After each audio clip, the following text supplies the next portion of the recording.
Another day, another fight. It always feels like an uphill climb. Another step, another mile. The story of your life. It's harder than you ever thought, and it costs you everything you got when you're back against the wall. สบายดีเนาะพ่อแม่พี่น้องสบายดีกันก่อนเป็นจังไดเนาะนักต่อสู้ของพวกเขาเมื่อยบ่อยู่ดีเป็นสุขบ่ทุกคนมื้อนี้อยากมาเว้านำก็เป็นห่วงก็ขึ้นฮอดนักต่อสู้พวกเขาประชาชนลาวทุกคนเห็นอยู่ออนไลน์เห็นคนมาพิดเถียงกันก็บ่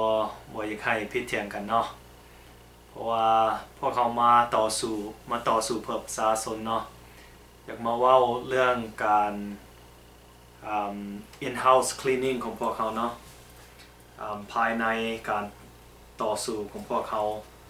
ควรปรับปรุงให้มันดีให้มันหนักแน่นสร้างรักพวกเขาให้มันดีสร้างกลุ่มพวกเขาให้มันดีเขาเลือกฝ่ายนี้แล้วเขาต้องออกมาเตือนกันเขาต้องออกมาซอยเหลือปรับปรุงปัญหาที่เขามีภายในของพวกเขาถ้าเขามีปัญหาหลายภายในกลุ่มของเขาหรือนักต่อสู้ของพวกเขาก็จะไปสู่กลุ่มอื่นมันก็บ่ได้เพราะว่ากลุ่มเขาก็แตกแยกกันคือครอบครัวของพวกเขาแหละเนาะถ้ามันแตกแยกกันถ้าเขาบ่เว้ามวลน้ำกันบ่ซอยเหลือกันบ่รักษากันบ่ปรับปรุงกันบ่แนะนำกันมันก็บ่ได้เขาไปสู่คนอื่นก็บ่ได้เขาซอยเหลือกันบ่ได้เขาต้องรักกันนะเขาสู้เพื่อประชาชนเขาสู้เพื่อคนของเขาสู้เพื่อชาติลาวเขาสู้เพื่อกันและกันเขาต้องเอาประชาชนเป็นหลักเอาประเทศชาติเป็นหลักการต่อสู้ของพวกเขาพิดเถียงกันมันก็เป็นแบบธรรมดาที่เขาพิดกันธรรมดาแต่อย่าออกมาหน้าจอทีวีมาพิดกันศัตรูเขาหัวควรนักต่อสู้ของพวกเขาน้อยใจได้เห็นผู้เฒ่าผู้แก่รุ่นอาวุโสมาพิดเถียงกันรุ่นน้อยพวกเขาก็จะเข้ามาซอยเหลือเพราะว่ามันขึ้นน้ำพวกเขาในการต่อสู้เห็นรุ่นอาวุโสพิดเถียงกันก็บ่ดีใจก็ท้อแท้ใจเนาะศัตรูเขากับหัวควนพวกเขาแหละ40 ปีละเขายังมาพิดเถียงกันอยู่กลุ่มของพวกเขามันต้องมีกลุ่มใดกลุ่มหนึ่งที่จะนำพากลุ่มของพวกเขาที่จะเป็นผู้เขาเลือกไปกองประชุมที่จะเป็นผู้เขาเลือกให้เป็นประธานหรือผู้นำของพวกเขาเลือกแล้วเขาต้องซอยเหลือเขาต้องสุกยู่เขาต้องซอยกันนะคนเรามันจึงถือเขาต้องอดทนเพราะว่าเขาเอาชาติเอาประชาชนเป็นหลักเขาซอยเหลือกันเขามาเปลี่ยนแปลงประเทศชาติเขามาซอยเหลือเขายิงเป้าเขาคือรัฐบาลอยู่ในประเทศลาวรัฐบาลหุ่นรัฐบาลโจรเขาจะเปลี่ยนให้เป็นระบอบประชาธิปไตยให้ประชาชนมีเสียงได้ปอนบัตรเลือกเอากลุ่มใดกลุ่มหนึ่งก็ได้แต่เขาต้องสร้างรักเขาให้มันดีสร้างเฮือนเขาให้มันดีถ้าเฮือนเขาบ่ดีเขาจะไปเปลี่ยนได้จังไดเฮือนตัวอื่นเฮือนผู้อื่นเขาต้องเบิ่งในใจเขาก่อนเขาต้องสร้างตัวเขาก่อนเขาผิดหรือเขาถูกเขาต้องสร้างตัวเขาก่อนเราจึงไปสร้างเขาสร้างตัวเขาสร้างครอบครัวเขาสร้างลูกหลานเขาสร้างสังคมของพวกเขาให้มันนักแน่น จับมือถือแขนกันสามัคคีปองดองกัน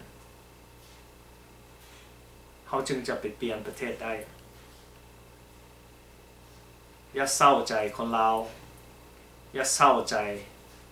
เขาต้องมีความสุขเขาต้องเฮ็ดให้มันมวนเฮ็ดให้มันคึกคืนคนจึงจะเข้ามาคนหนุ่มคนน้อยเขาก็จะเข้ามาซอยเหลือพวกเขาถ้าผู้ใดผู้หนึ่งเฮ็ดออกมาคนลาวนี่มีน้ำใจหลายถ้าเขาคิดว่าเฮ็ดแล้วเขาต้องเฮ็ดคนลาวนี่มีน้ำใจหลาย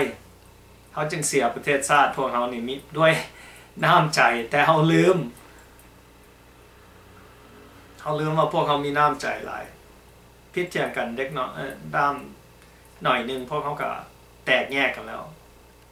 เอาน้ำใจออกมาซอยเหลือกันแม่เขาต้องประสานงานกันเข้ามาร่วมกันให้ได้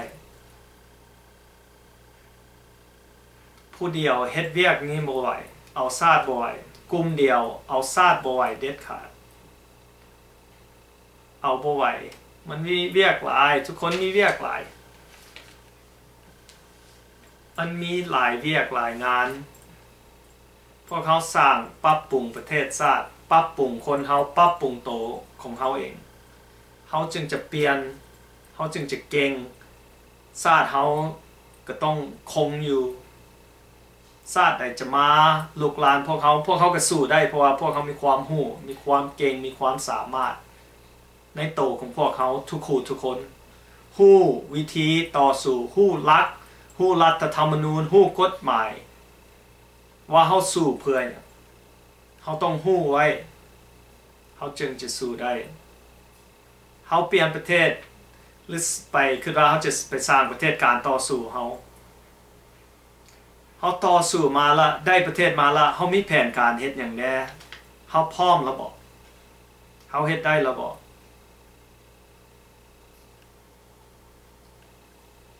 จับมือถือแขนกันเมื่อว่าผู้เฒ่าผู้แก่รุ่นอาวุโสออกมาต่อสู้ซอยเหลือประชาชนเอาประชาชนเป็นหลักอย่าคิดว่าโอ้กูนี่เก่งเบิดทุกอันกลุ่มกูเก่งเบิดทุกอันอย่าคิดแนวนั้นมันผิดหลักเขาต้องแปลงบ้านเขาให้มันดีสร้างให้มันแน่นวันเขาต่อสู้น้ำกันทุกคนเขาแนบไปหาเป้าหมายให้เขานอนบ่หลับให้เขาอยู่บ่ได้ให้เขาฮ้อนให้เขาไหม้ถ้าเขาอยู่บ่สบายในประเทศเขาแน่นอนเขาก็ต้องแลนหนีเขาก็ต้องหนีไปเขาก็ต้องอยากทำลายคนของเขา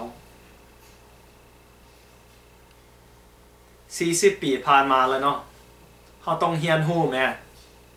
ว่าการต่อสู้พวกเขามันเป็นแนวใดเขาต้องปรับปรุงมันให้เขาสภาพโลกเขาสภาพปัจจุบันให้มันโมเดิร์นหน่อยนึงเนาะการต่อสู้เขามันมีหลายวิธีทุกคนมีวิธีมีความฝันของเป็นของเจ้าของเองเขาต้องส่งเสริมคนลาวซุกยู่คนลาวซอยเหลือคนลาวป้องกันคนลาวเทศให้คนลาวภาคภูมิใจในที่ได้เกิดมาเป็นคนลาวเป็นชาติลาวที่มีโอกาสต่อสู้แนวนี้อย่าลืมคนลาวฮักกันไว้การต่อสู้พวกเขารักเขาต้องแข็งบ้านเขาต้องแข็งมันจะเปลี่ยนได้ถ้าบ้านเขาบ่แข็งอ่อนแออยู่ตลอดชาติอื่นเขาก็จะมาข่มเหงพวกเขาอยู่ตลอด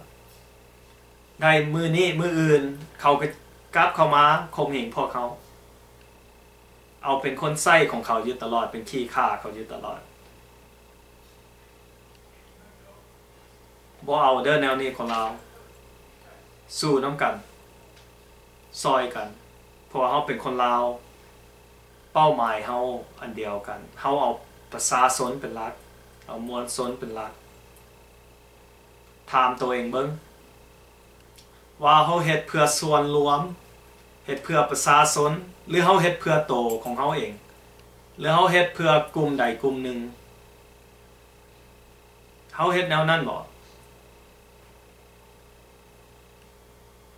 เฮาบ่เอาแนวนั้นคนลาวเฮามาสู่เพื่อทุกคนเพื่อข่อยเพื่อเจ้าเพื่อประชาชนทุกคนหันหน้าเข้ากันมาว่ามื้อนี้ก็มาก็เห็นโจมตีกันหลายก็บ่อยากให้เป็นแนวนั้นเนาะเฮาเป็นคนลาวนำกันเฮาเลือกฝ่ายนี้แล้วเฮาต้องซอยฝ่ายนี้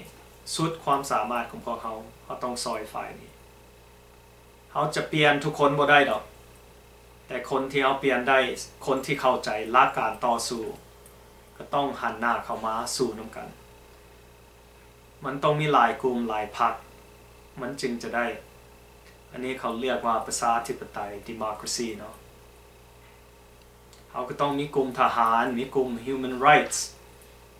ว่ามีกลุ่มรัฐบาลมี Congress ของเขามีรัฐธรรมนูญของเขามี mass media ของพวกเขามันต้องมีหลายกลุ่มมันหลายเวียกเลยพ่อแม่พี่น้องเขามีโอกาสซอยเหลือกันมันมีหลายเวียกขนาดผู้เดียวเฮ็ดบ่ไหวดอกมาซอยกันพ่อแม่พี่น้องมันหลายเวียกแท้ๆถ้าพวกเจ้าซอกหามันหักจะเห็นดอกวิธีทางเฮ็ดออกมาโลดแต่เฮ็ดประกอบกันเฮ็ดผสมกัน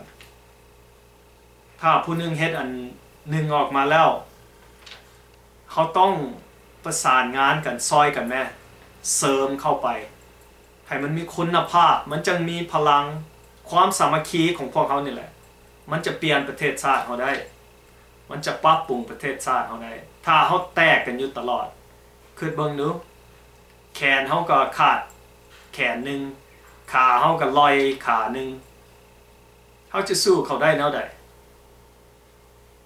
สู้เขาบ่ได้เลยเขาเฮียนวิสามานเขาแตกแยกกันแนวนี้พลังเขาจะเอามาแต่ไสมาสู้เขาได้ตั้งบ้านเขาให้มันดีสามัคคีกันให้ได้คนลาวเขาจึง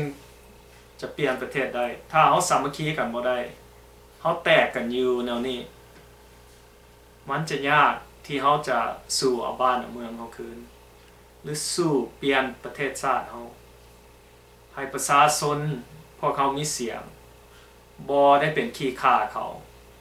บ่ได้ย่านเพราะว่าเขามีประชาธิปไตยมี freedom ถ้าเขามี freedom เขาเว้าอย่างเขากับบ่ย่านเขาเฮ็ดอย่างเขากับบ่ย่าน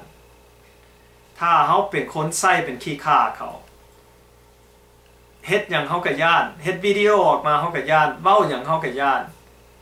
เขาบ่กล้าไปใส่เพราะว่าเขาเป็นคนใส่เป็นขี้ข่าเขาคุมเขาอยู่ตลอดเขาคูเขาอยู่ตลอด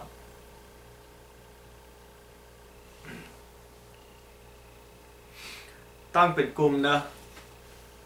ซอยเหลือกันมันจะมีพลังความสามัคคีของเขามันมีพลังมันมี energy แม่นบ่มันมีสาวหนุ่มเข้ามาซุกยู่ซอยเหลือเข้ามาอยู่ตลอดเขาต้องซอยกันมันจึงจะเปลี่ยนได้ถ้าเขาบ่ซอยเหลือกันมาพิดเถียงกันอยู่ตลอด40 ปีแล้วเขาพิดกันมาคนลาวอยู่นอกประเทศสลาดหลายเขาจึงพ้นกำมือของรัฐบาลฮุนรัฐบาลเวียดคองเนี่ยเขาจึงมารอดเขาก็เก่งสมควรเขาก็สู้ซีสมควรเขาก็มีความสามารถวันนี้ใส่ความสามารถของพวกเขาใส่ความเก่งความกล้าของพวกเขาออกมาสู่รุ่นอาวุโสรุ่นผู้เฒ่าผู้แก่รุ่นหนุ่มรุ่นอย่างก็แล้วแต่เขาออกมาสู่นำกันเขาอย่าถือโตเด็ดขาดเพราะว่าเขาสู้เพื่อประชาชนคอยสู้เพื่อเจ้าสู้เพื่อคอยเขาเฮ็ดนำกันเบิ่งดูอย่าถือโตเด็ดขาด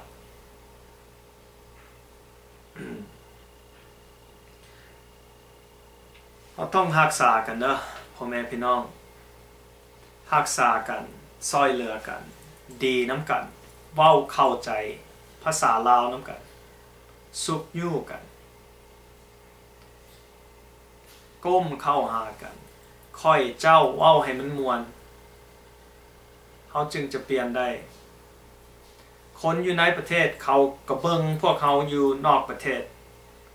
คนอยู่นอกประเทศกับเบิงคนอยู่ในประเทศเฮาลาวน้ำกันเฮาซอยเหลือกันได้เฮาต้องดีน้ำกันเฮาต้องเว้ามวนซืนเฮาต้องยิ้มเฮาต้องหัวมันจึงจะมีพลังสู่น้ำเขาถ้าเฮาบ่เฮ็ดแนวนี้เฮาก็เสียรักเขาก็บ่มีรักเขาบ่มีคิดเบิ่งแม่รักเขาตั้งรักให้มันแน่นรักพวกเขาเริ่มตั้งขึ้นแล้วเขาก็จะมาม่างอยู่ตลอดแต่เขาตั้งให้มันแข็งเขาจะม่างได้บ่คนเขาก็มีป้องกันพวกเขาป้องกันประชาชนทหารป้องกันประชาชนเขาก็ต้องตั้งขึ้นมาเฮ็ดขึ้นมาเพื่อป้องกันประชาชนจึงจะลุกขึ้นสู่ได้ถ้ายามใดก็ท่าเขาตีเขาเตะเขาถีบเขาจับเขายิงพวกเขามันบ่ได้เรื่องพวกเขาก็ย่านก็แตกกันหนีก็พายอยู่ตลอดนี่พวกเขาลุกขึ้นสู่แม่ตั้งกลุ่มของพวกเขารับประสานงานกันมันจังจะมี power พวกหนุ่มน้อยมีไอเดียหลายแท้ๆ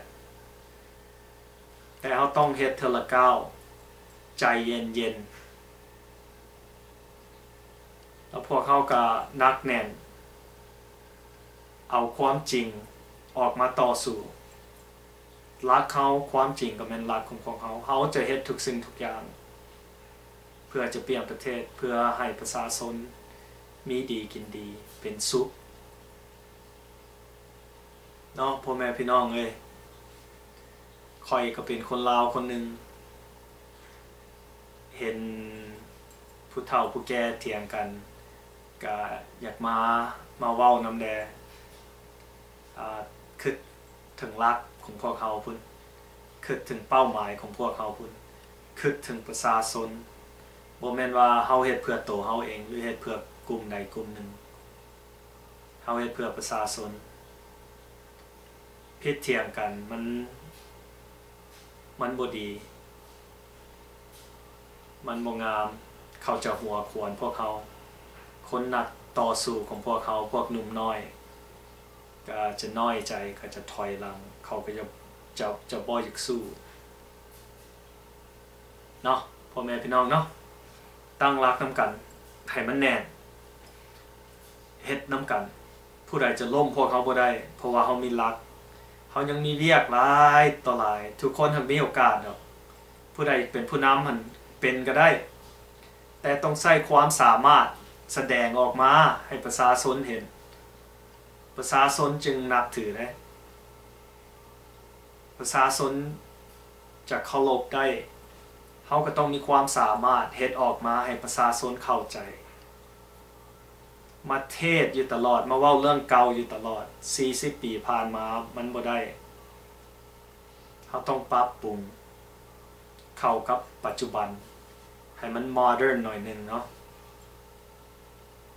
มันจึงจะสู้ไวสู้แนวใดก็ได้เขาต้องประสานงานกันซอยเหลือกันเสริมกันเข้าไปมันจึงจะได้เขาก็แตกออกเป็นกลุ่มใหญ่เนาะพ่อแม่พี่น้องเนาะสู้น้ำกันรักษากันซอยเหลือกันจากใจคนลาวฮักคนลาว One Nation One Love คนลาวเราว่ากันไหม